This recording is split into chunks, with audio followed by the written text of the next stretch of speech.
Sarah, you want to introduce what our drills are, how recently we've made them? Pop that over to Nick because he did a lot of the design on them, but production of them. Yeah, Nick you were just drawing up some drills today. Yeah, pretty much the same design, scaled up or scaled down, same basic. They'll cut the same. They're made for the same thing, but they're ferrous drills. So they're to drill ferrous material. All of them are Alton coated, straight carbide, solid carbide with coolant-through. Their intention is to be roughing drills and finish drills for our ports. So for the pilotless port tools, what we were testing is the DXF drills.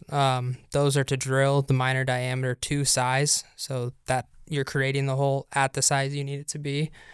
Therefore, you just need a pilotless port tool. That's what we were primarily testing. We also have the roughing drills, which are actually a pretty big hot commodity, I've realized customers asking, because they're designed to be right under the size that a customer needs to use our reamer pilot port tools. And they're step drills, so they also they rough the rest of the port as much as it kind of can within being to a reasonable size. Yeah. So it roughs that angle, and so in your testing with our new drill line, what was your impressions of our drills in particular? Are there things we can improve on it? Or, I mean, you said they were going through like butter. Yeah. Yeah, it works pretty well. I guess let the testing continue. As I was working on drills today, we're doing that more for our own production in-house, but I'm seeing it as an opportunity to get feedback of how does this work in certain materials. Also kind of building out our own speeds and feeds charts for drills. I think that is something that will, how do we use our drills better and better help a customer use drills? Have we gotten feedback from our customers on the drills? Any who have used it? Have you guys heard? Not specifically on the feedback, but people are loving the kits that we have that have the drill, the port tool, and the thread mill in them. So they're popular. At least for buying for now. Yeah. So feedback will probably follow as they use them. Yeah. I've heard a little bit of positive feedback. I haven't heard anything negative. I've heard a couple of customers saying they were happy with what they were getting. I mean, a lot of in this industry, I feel like no news is good news. Yeah, almost exactly. Usually. Most people aren't kind enough to write back. That was awesome. It worked. You'll hear if it doesn't. You'll hear if it doesn't. Yeah. So, Jonathan, you initially had the idea for the drills back, what was that, like a year and a half ago? Yeah. Walk us through the design process and how we decided the type of drills and the geometry we were going to make. Well, we knew we wanted it, to be prepping for port tools to come in behind it. And I started looking at what was popular in the marketplace because we weren't previously making drills that much. And so it was kind of some research we needed to do and looking at things like, do we want it to be coolant through or not coolant through? Do we want it? What point geometry do we want on it?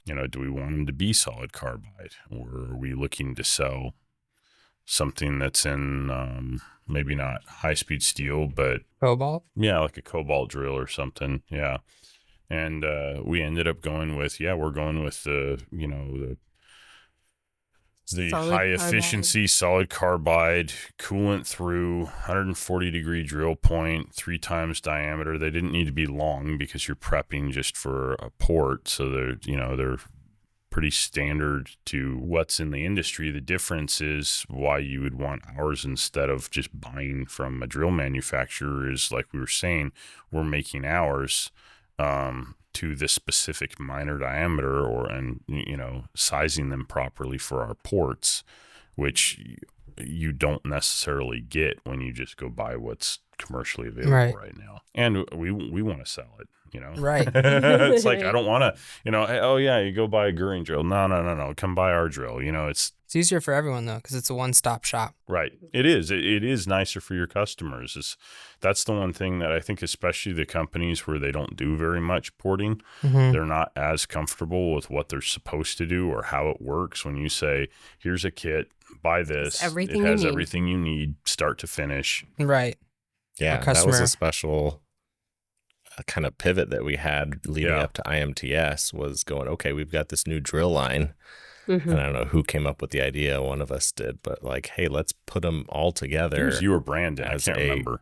Port tool, thread mill, and a drill. Just here's your kit for making a port. Yeah. And give them a little discount, promotional pricing for it. And then you're selling a solution, not a We were tool. Squeaked in with those drills before IMTS. Oh gosh. It was like I think you were prepping to take them in a suitcase or something, weren't you? Was back at the shop. I was pumping cranking them out, out of the machine. Programming so that nonstop.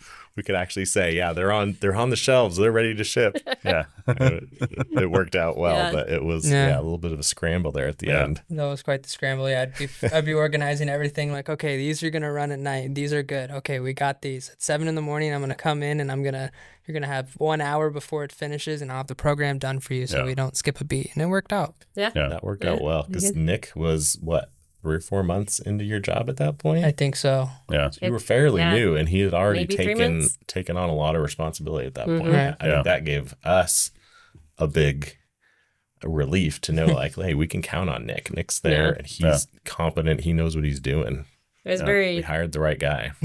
It was very providential that you already had drill experience and we were doing our first drill project, and you were able to just come in and jump into it and run with it and just hit the ground running. I learned the Inca that week, but I mean, but it's kind of like when you get used to one software, as we're talking CATIA versus SolidWorks, it's like it's not a big jump. Like I'll do it. Like if you're coming from Star or Walter and then you're going to Inca, it's like I know what I'm looking for. Where do I find this? Okay, this is where I find it, and then you just start figuring out from there. But I think it also helped kind of the rapport in the shop because some of the guys were like, oh, you have done this before. They see me measuring something so fast on the AccuTool and then keeping 3 things in my head, and we need to change this, but this is going to change this. And they're like, okay, yeah. And then I start getting more questions after the fact because they're like, okay, maybe he knows what he's talking about. And I was like, I hope so. I've made drills before. Yeah.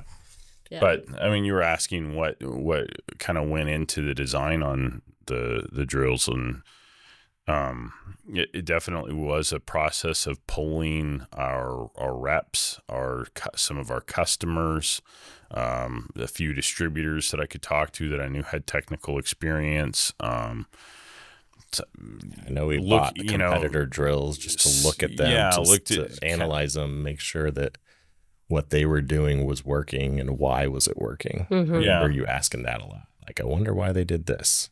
And you'd look it up and you'd think about it and talk to people and figure out, okay, we want that in our drill. Right.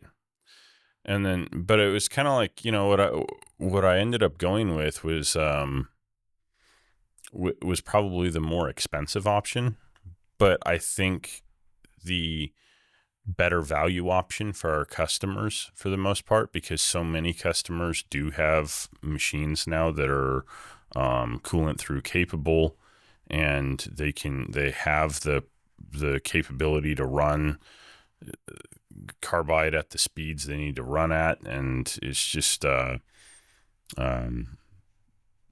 your cost per hole and your time in order to make your parts is actually going to be better than if you were doing something of like a cobalt drill or even just solid carbide without coolant. To what we were talking about earlier, where the question was, well, are you going to peck or not with that drill, or are you just going to go straight through?